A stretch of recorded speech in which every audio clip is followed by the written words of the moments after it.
I'd like to talk about blame.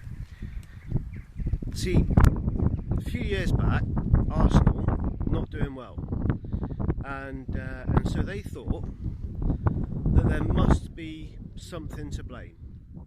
Somebody's got to be to blame. Like this idea that that in football especially, if you don't win the Champions League, the FA Cup, the Premiership and the League Cup all in one season, that there's something going wrong with your team, and so there's got to be somebody to blame. Something or someone, normally someone, to blame. It can't just be that the team's gone off the boil, or maybe they should have trained harder, or maybe they should have done something like that. No, there's always got to be some notion of blame, and it always comes down to like passing the buck to one specific person. And that's the thing, is that the answer to that was, oh, we'll sack the manager. You know, Arsene Wenger had been with the club for 20 years. He's, well, some people don't necessarily follow French football such as I do, but he had an amazing like turn at Strasbourg, and he basically taken Arsenal for 20 years, guided them to some unprecedented success. But the idea was that somebody must be to blame, and that person was him, and so therefore he's the one that should carry the can for it. Another instance that I'd like to talk to you about was the floods in southwest England in 2014. You might not necessarily be aware of what happened, but there was a place called Dawlish, and basically a hole had been punched in the train line at Dawlish, and in Somerset, just up the line from there, I can't begin to explain the floods. It was like it was water as far as the eye could see, and occasionally you would see like the top of a tree or like a lamppost, like just with its head just out of the water, and it'd give you a perspective of like how deep that water was. Now you see, that's a natural disaster, and nobody can change that, and nobody can predict that. You know, I don't think geoengineering is at the point where we are able to control the weather to that degree. Certainly not yet. But nobody could have predicted that was going to happen. And so because nobody could predict that was going to happen, you would be forgiven for thinking that there's no one to blame. It's nature, you know, it's these things happen. But I distinctly remember, like afterwards, there was a they were all asking why wasn't it dredged? Who was it that should have been dredging the river that didn't, because they must be the ones to blame? Who is it that, why was there not more done for flood defences? Who's the person responsible for that? Let's get them fired. And that's the way that it works, is that if something goes wrong, if life doesn't go exactly according to plan, there must be someone to blame.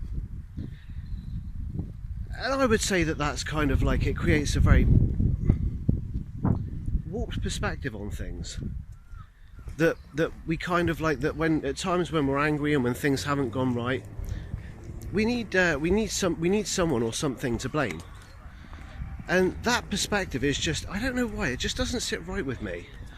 There isn't always someone to blame. There isn't always a reason that it's through someone's gross negligence that something bad has happened.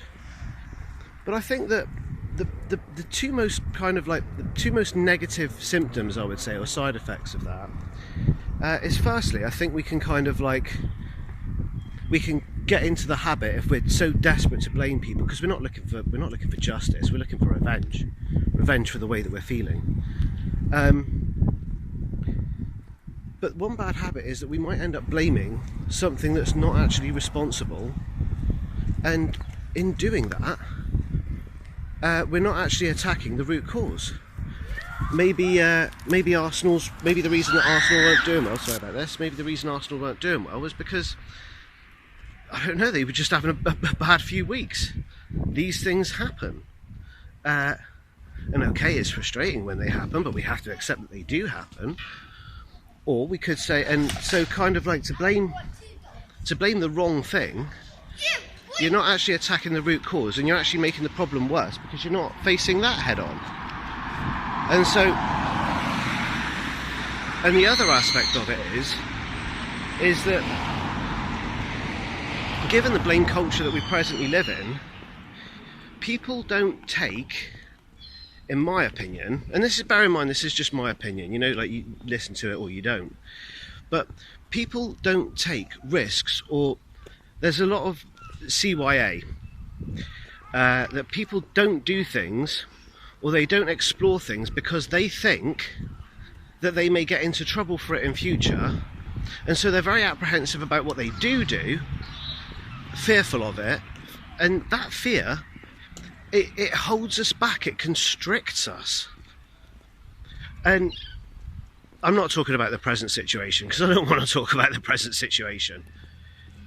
You think about maybe the actions of some people and think, are they doing this because they want to do it, or are they doing it because they're trying to abrogate themselves from future blame? And if so, we're not making the most of what I think there are certainly a lot of opportunities.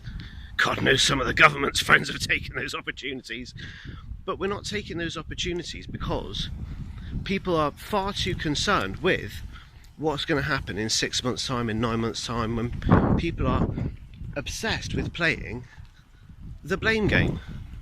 And so kind of like they're acting in a way now so as to kind of like say in future, oh well, I did this, I did that, I did the other, so I'm not to blame. It's just something I've been thinking about.